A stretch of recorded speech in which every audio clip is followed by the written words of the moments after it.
Good morning, Crossroads. Grab your favorite drink and let's settle in for a great message from Pastor Tim.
Hello and welcome to worship at Crossroads Online. I am so grateful that you've chosen to be here today. My name is Tim Ward. I'm the pastor of Crossroads, and I could not be any more thrilled that you're spending your time with me as we worship together with all of these people all around the world today. So thank you for taking the time to do that. I want you to let me know that you're here. If you're worshiping on our website, you can go down below and there's a form you can fill out. If you're on Facebook or YouTube, just put a comment in. And that way we know who's here and we can pray for you. Our staff prays by name for every single person that fills that out. And if you have a prayer request, you can fill that out as well. I want to tell you about some things that are going on at Crossroads that you are welcome to participate in. I hope that you will. One is that we're starting something new we're calling Tea with Tim that we hope to do on a fairly regular basis. We're going to do it next Sunday after in-person worship. So in-person worship is at 10. After that's over, we're going to do it here at Crossroads in the physical building.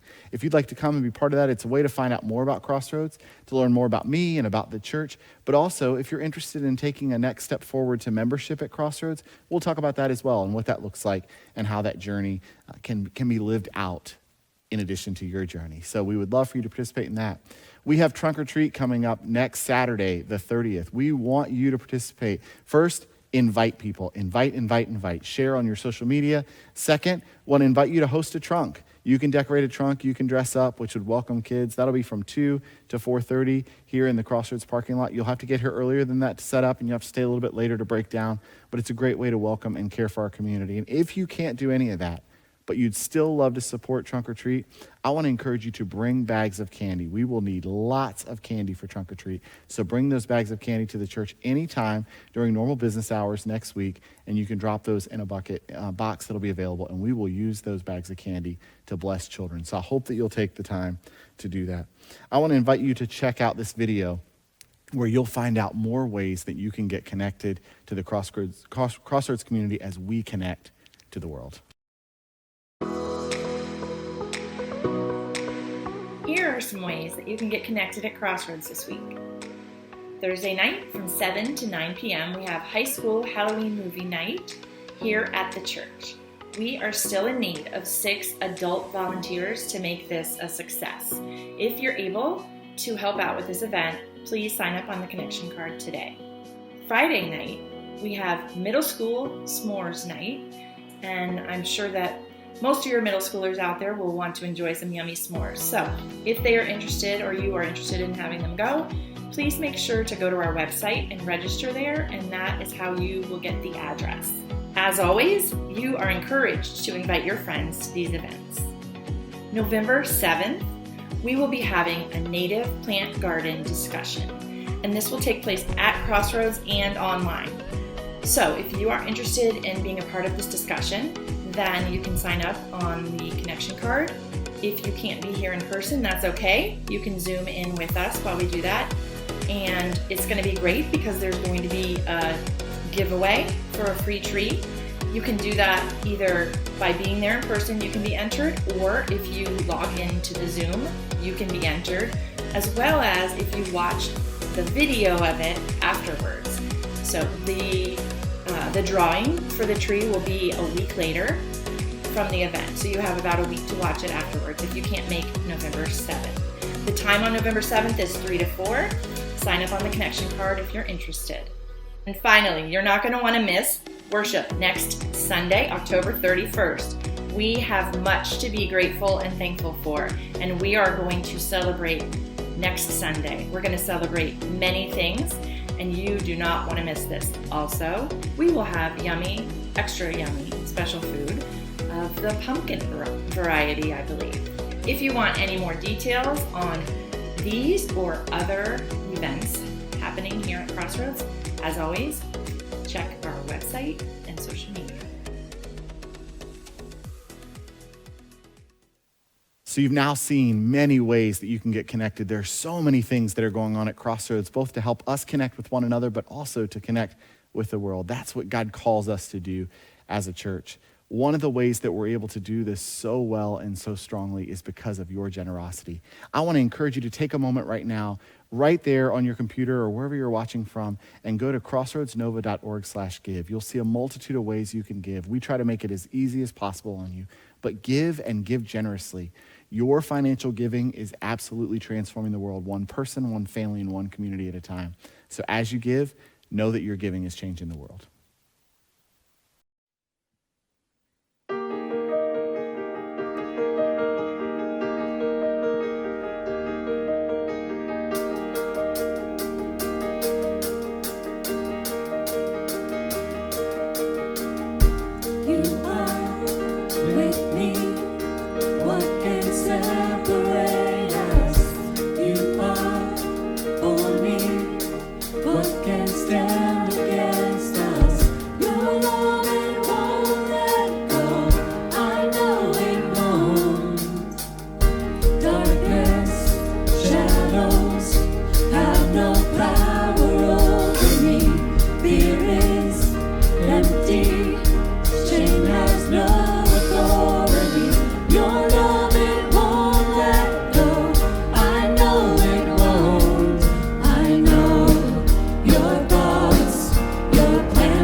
Your thoughts, your plans for me are good. I know you hold my future and my hope. Your promises never fail. Your promises never fail. Your promises never fail. Your promises never fail.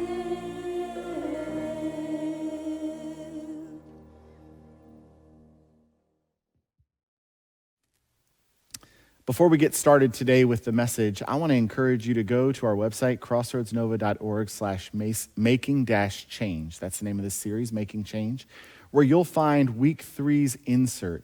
And that's something you can follow along on. If you want to print it out, you can print it out and fill it out. But I think it might be helpful for you as we journey together today. I wonder if you might pray with me and for me. God, I pray that somehow the words that come out of my mouth might be honoring and pleasing to you. God, would you speak through me? Give us ears that you want us to hear. Give us minds that are open to understanding and hearts that are willing to be transformed. Come, Holy Spirit. Amen.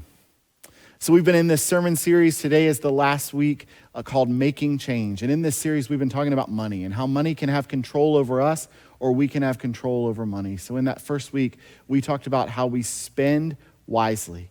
And we looked at a spending tool that you can find as a resource on our website of how to set up your expenditures and what that looks like. Last week, we talked about saving intentionally and how saving really is this biblical mandate that Jesus gives us and how to understand how to save how much and what that looks like. And I want to encourage you, if you missed those first 2 messages, go back and listen to them. I think they're really, really important for us to think through, to really ponder, to really think about how does God want us to use our resources? And this week, I'm going to move towards talking about giving generously. Now, here's something I want to say about this series, and I said it at the end of last week, and I want to say it again. While this series is about money, what it's really about is freedom. Money has this way of having control over us in ways that most of us actually don't like. We don't like the anxiety it produces. We don't like the way it makes us feel. So this series is about getting to the life that Christ calls us to live, which is a life that is filled with freedom and joy. And that's the idea here. I want to help you get to a place where you can have financial freedom, where you don't have the anxiety that's produced around that. So today I want to talk about how financial freedom can lead us to become generous people and give us more capacity to be more generous. I don't know if you ever heard the story about a guy named James Robertson. He's a Detroit resident that would go to a job where he made $10.25 an hour. And there was a story in the Detroit Free Press that released his story that said he walked 21 miles a day and took 2 forms of public transportation to get to his job. Could you imagine? Because it took him so much and then he worked long hours, he was only able to sleep 2 hours a night. Now, a 19-year-old college kid heard this story. And he read the story and he was really, really bothered by the fact that it took James this long to get to work and he didn't have financial resources to buy a car. So he started a GoFundMe page. He wanted to invite people to be generous to James and they raised over $350,000 for him. Now that sounds amazing because he could get a great car with $350,000 and then have some money left. But wait, there's more. The story gets even better. There was a Ford dealership that heard his story and heard all the work that the 19-year-old college student was doing, and they gave him a car. They gave him a Ford Taurus. Now, James said he was so excited to get a Ford Taurus because he said the Ford Taurus, he says, it's like me, simple on the outside, strong on the inside. Now, that generosity of the car dealership and this 19-year-old college student beget more generosity from financial planners who reached out to him and said, we will for free help you figure out how to manage this $350,000 that you've received so that your wealth can grow and grow and you can get to a place of full financial security. Now, I want you to think about this story for a while, just for a moment. When I was 19 years old, I don't know about you, but I was super focused on me. I was not focused on other people. And I want you to think about this kid who thought, I don't like it that James's life is so challenging, and I want to be generous and help other people be generous so that his life would be easier.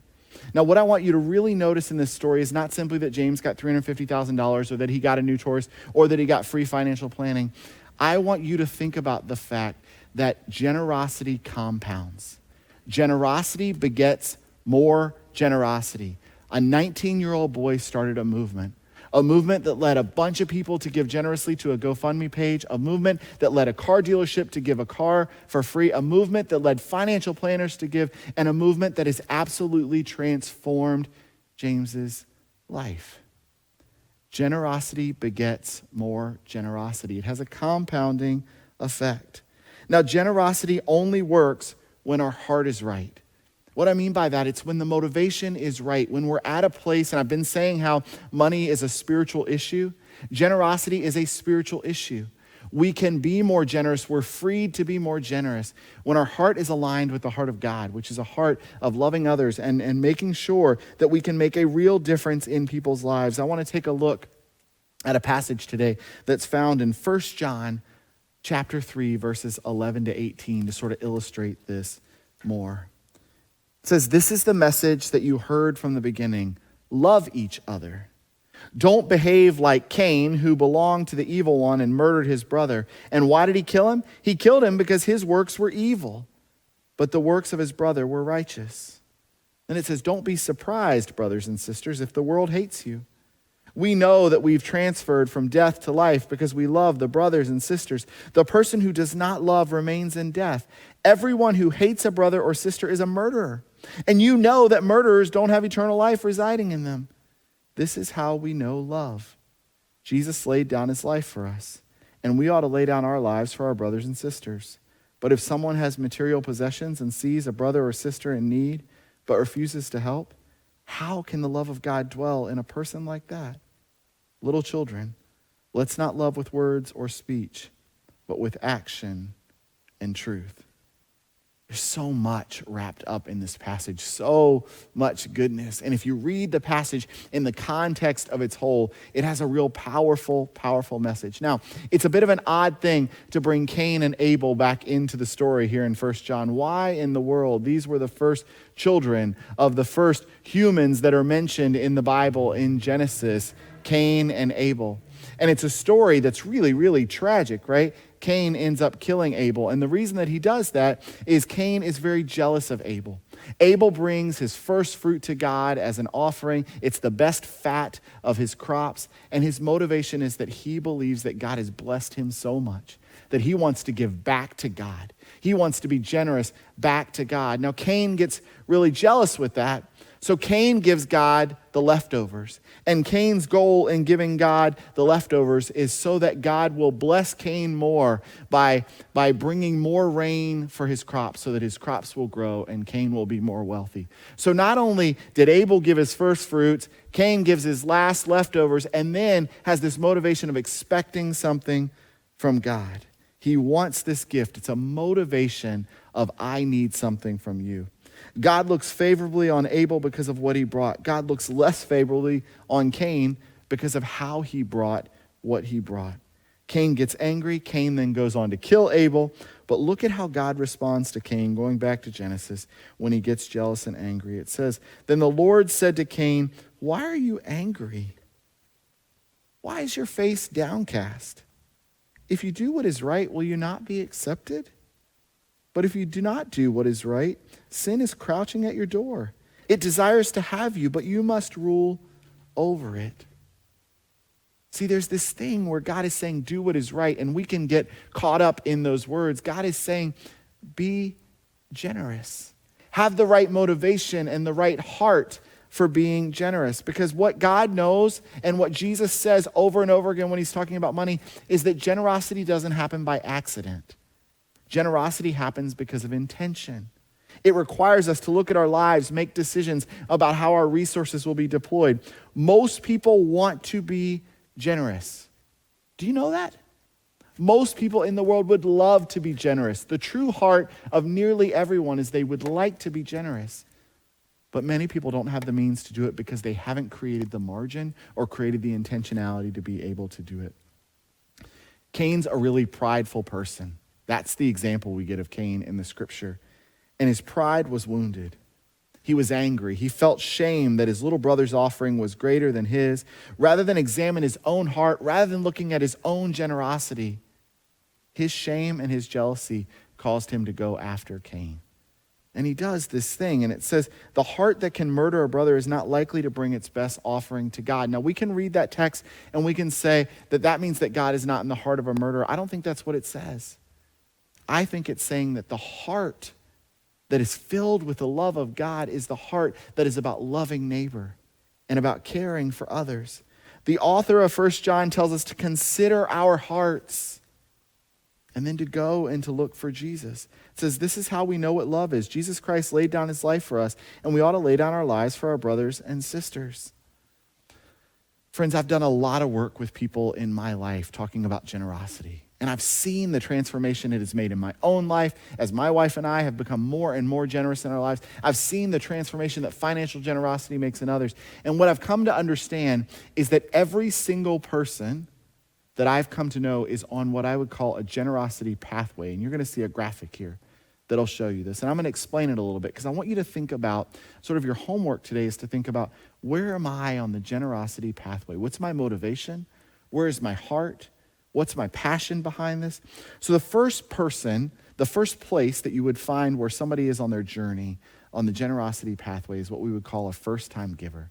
And this is somebody who gives a gift. They give it because they're compelled. They give it because they want to be supporting something. It's not usually a really large gift, but it's a gift that someone gives because they say, I believe in what's going on. I don't have a lot of financial margin in my life, but I'm going to give this because I think it's important.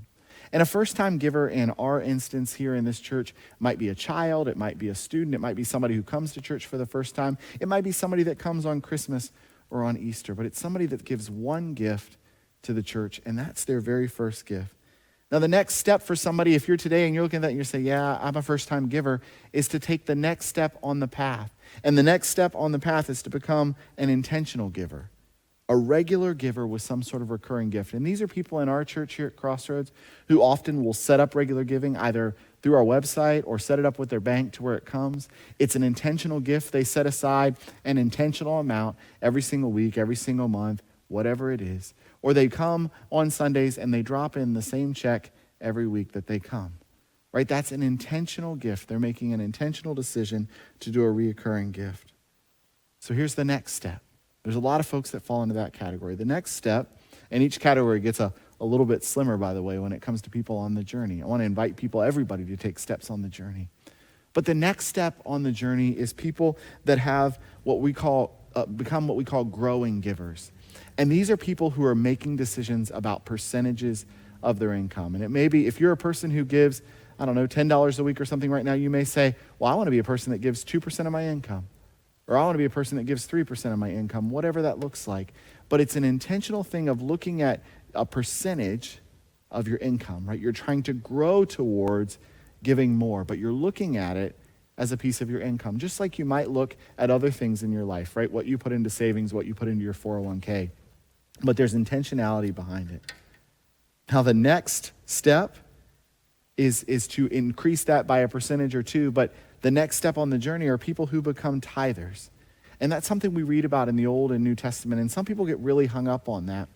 But that's a number where you look at your income, and tithe means 10%, where you're a person who sets intentionally aside 10% of your income that you want to give to God. And you give that to your church, and you say, I believe that my church is making a difference in the world. And you make that decision and you give that. So that's the next step. But there's still one more step. And there are people in this church who are part of this step. And these are people that we would call extravagant givers. They're people who give beyond 10% of their income. Now, in our context, that might be people who set up regular giving, and then when it comes to our Easter offering or to our Christmas offering or to a special offering for like the kids and student ministry match, they give beyond that because God has blessed them in such ways, and their motivation is to give back, to be intentional about that, to step up their generosity. Whether they make a smaller or larger income, they think of it as God's wealth, God's blessing on their life, and they see themselves as one entrusted to invest those funds back in the kingdom of God. Now, I'm not here to tell you today where you are on the journey. That's your work. But as I've thought about this generosity path, I see that in almost everybody. Everybody is just about somewhere on that. Now, it may be challenging to you to think about where you are, and that might be because you haven't done the work.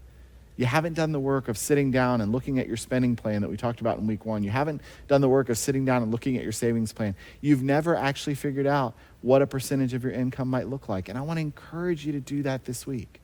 Take the time to do that. I'm not here to judge you on where you are. I am here to encourage you to take a step along the journey. Now, I do think it's really important. Folks in this church have said to me before, one of the things that they really value is transparency. So I think it's important for me to be transparent with you about what sort of givers we have here at Crossroads. What makes up our general giving? What makes up our overall percentages? So you've got a chart. And you're actually going to receive the chart in the mail this week. If we have your address here at Crossroads and you've been, I think, more than twice in the last couple of years, you're going to receive this. If you don't, email me specifically and I will get you one.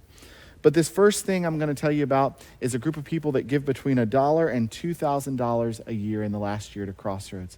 And that'll fall in the first 5 boxes that you see in this step chart that'll be on the screen here. We have 237 donors who fall in this category of giving that way. These donors make up 72% of the givers in total that we have here at Crossroads, and they've contributed about 15% of our 2021 giving so far. And these might be people that are guests, they're one-time givers, kids and students. Again, these are people who've just given and they've said, hey, this is a part of who I am and I want to give to the church. The second group, people that represented by the next 3 boxes, that's people $2,001 to $5,000. We have 60 donors that make up that category. That's about 18% of our givers, and they contribute about 26% of our 2021 ministry funding here at Crossroads. The third group I'll mention are those who give between $5,001 and $10,000. That's the next 2 boxes, and they represent 18 households, 5% of givers, and 15% of our overall funding. And then the last box you'll see, this is folks in our church who give $10,000 or more to the ministry of Crossroads and the work that we do to transform the world. There are 16 givers that fall in this category. They make up 5% of our overall giving base, and they make up more than 44% of our overall giving. So that last box really makes up a large chunk of our overall giving. Now, you may be tempted to look at this and say, well, Tim, I can't be in that last chunk, or why don't we just let the last chunk do it? It never works that way, friends. It works when we're all generous and we're all able to give. And what I want to encourage you to do today is not try to say, well, let me beat myself up because I'm not in that 10,000 plus. But I want to encourage you to think about what's the next step that you can take from where you currently are to what God is calling you to do. What is the next faithful step? And how do you get there? How do you get there? What intentional habits do generous people have that you can think of? I want to give you 3 before we end today. Here's the thing about generous people. Generous people give of their first fruits. Let's go back to that scripture, 1 John. Abel gave his best fruits, and he gave them first. Give first. Maybe have it automatically deducted. Maybe if you're really into writing checks and bringing them in, write that check at the very beginning of the month. My wife and I, we have our giving to Crossroads come out as the very, very first thing on the first day of the month. It's deducted like anything else because it's really important to us, and we set aside our tithe and we give our tithe directly to the church. It's the very first thing that we do every month on the first day. We don't have to remember it, but we get really joyful when we're able at the end of the year to see how generous we've been able to be at the church, be to the church. So I want to encourage you to think about that. Have it come out first. Generous people give of their first fruits, and that's going back to the Abel story. Here's the second thing.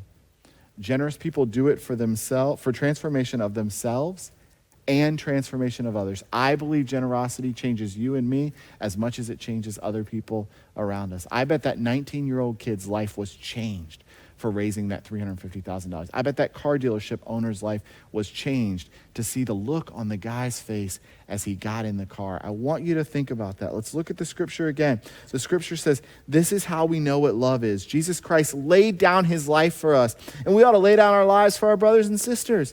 If anyone has material possessions and sees a brother or sister in need, but has no pity on them, how can the love of God be in that person? It says, dear children, let us not love with words or speech, but with actions and in truth. And I don't think this is saying if you don't give, God doesn't love you. That's not what this message is. The message here is what God calls us to do as the love of God enters our life and gives us that passion for others. We would never want someone to be hungry. We would never want someone to be unhoused. We would never want a child not to have the clothing that they need. We would never want someone to feel like an outsider, like they don't belong. Our generosity begets generosity that shows the love of Christ to the world. And when we're generous, we are filled with the love of God. Our love of God increases and God's love through us increases when we're generous. It does something to you and to me. I can't tell you what joy it brings me to be generous. And I bet you'll have the same thing if you dive more deeply into this. Here's the third thing. Generous people realize that generosity actually brings freedom. It's a little counterintuitive, isn't it? Generosity brings freedom. You think, oh, if I give more away, I'll have less. That's not the way it works. See, Cain was bound by his lack of generosity in this story. It led to anger. It led to pain. People want to be generous. We want to see all the kids in this church that are able to be here and are able to receive an amazing experience at Crossroads because of generosity. We want to see the love of people in our community that we connect with because of our generosity. We want to see people have coats and boots. We want to see kids come pouring through our parking lot. That brings joy. And it brings freedom in your life and in mine. So I want to invite you to a couple of actions today. First, I want to invite you to really think about where you are on the generosity path. I want to invite you to really think about what's the next faithful step you can take. I want to invite you to pray this prayer. The prayer is, God, in view of your goodness in my life, where do you want me to be in my giving? And then see what God says. Let God respond in your life. Be still and listen for the voice of God. And then I want to invite you to take an estimate of giving card. Now, you're going to get one in the mail this week, again, with that letter that I said. If you don't get one, let us know. You'll also probably get an email this week. You can go on our website, which crossroadsnova.org/making-change, and you'll see an estimate of giving thing. But I want to invite you to prayerfully fill out an estimate of giving card for 2022. Listen, friends, if something changes in your life, nobody's going to come knocking on your door and say, why didn't you? The estimate of giving is your way of saying, I'm going to be faithful in this way to Crossroads over 2022. And I'm going to give generously. And I promise you, I will celebrate every single card that comes in, no matter what the number is.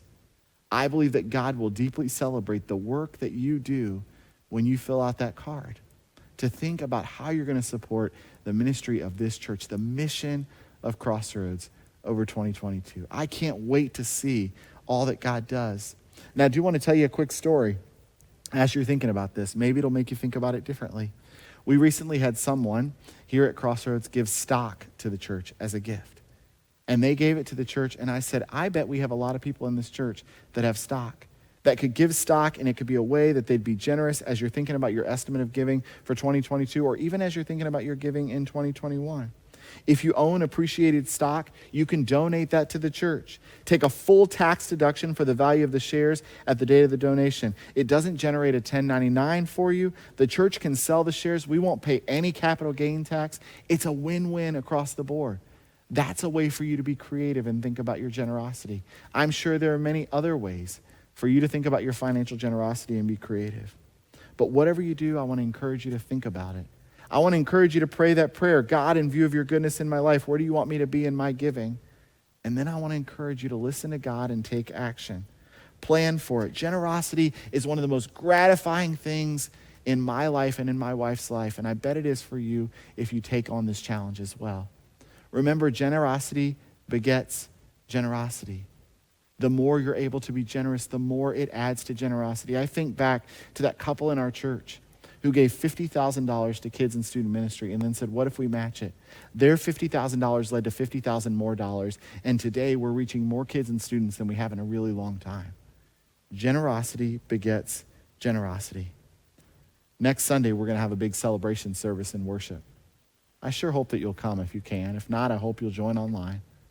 But we're going to celebrate. We're going to begin celebrating all that God will do and all that God has already done. And we're going to invite you, if you come in person, to bring those cards. If not, you can mail them into the church. There'll be an envelope in that package, or you can fill it out online. But send those cards in. I want to tell you, before this all happened, I reached out to our church leaders, to our staff, and to our lead donors in the church. And I said, I want to be able to go to Crossroads, folks, and say, folks have already started. Our leaders are fully in. And I want to tell you, 100% of your leaders in this church and 100% of your staff turned in cards. Lead donors turned in cards as well. And before we even kick off our campaign for 2022 for general giving, we've received 45 cards and $404,000 in estimates. That's over a third of where our budget is each year. That's over a third before we even start the campaign. My ultimate goal is to get a card from every single family in this church, whether you're new or whether you've been here a long time. I hope you'll do that. Look, part of that is I just love really helping people think about generosity. Part of it's we really want to see all that God can do in 2022. So fill out that card and give generously. And know that your generosity begets more generosity. Don't you want to be part of this story? Don't you want to be part of seeing all that God is going to do over the next year? I can't wait to see it, and I bet you can't either. We're going to receive communion together. And wherever you are, if you have crackers and juice or bread and juice, I hope that you'll grab that. I hope that you won't drop off for this time, but that you will really pause and receive this. All are invited. Christ wants you at the table. There's nothing you can do to earn it, and there's nothing you can do that can keep you away. As we receive today, we will be reminded of the love of Christ that we can carry out into the world. On the night in which Christ gave himself up for us, he took bread as he was sitting around the table with his friends, and he gave thanks to God, and then he broke the bread. And he gave it to those disciples, and he said, "Take and eat. This is my body, which is given for you. As often as you eat bread," which was really common food then as it is now, Jesus said, "Remember me." When the supper was over, he poured into the cup. And he took the cup and he gave thanks to God. And he gave it to the disciples and he said, "Drink from this, all of you. This is my blood of the new promise poured out for you and for many for the forgiveness of sins. As often as you drink from the cup, remember me." Let's pray. Pour out your Holy Spirit, O God, on all of us, wherever we are, as we gather together and over these gifts of bread and cup. Make them be for us the body and blood of Christ, that we might be the body of Christ for the world, recognizing that we are redeemed by God's love. Make us one with Christ, one with each other, one in mission to all the world until Christ comes again in final victory. Remind us of your generosity to us so that we might be generous to others and share that generosity that begets more generosity that transforms the world. Come, Holy Spirit. Amen.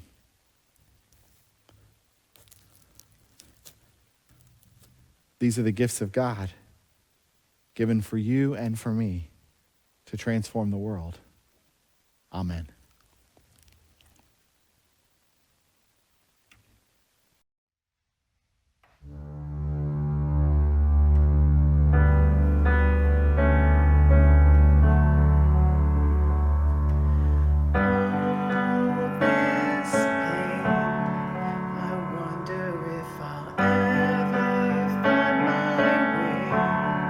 I wonder if my life could really change.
So I hope you'll join for the celebration next week. It's going to be good.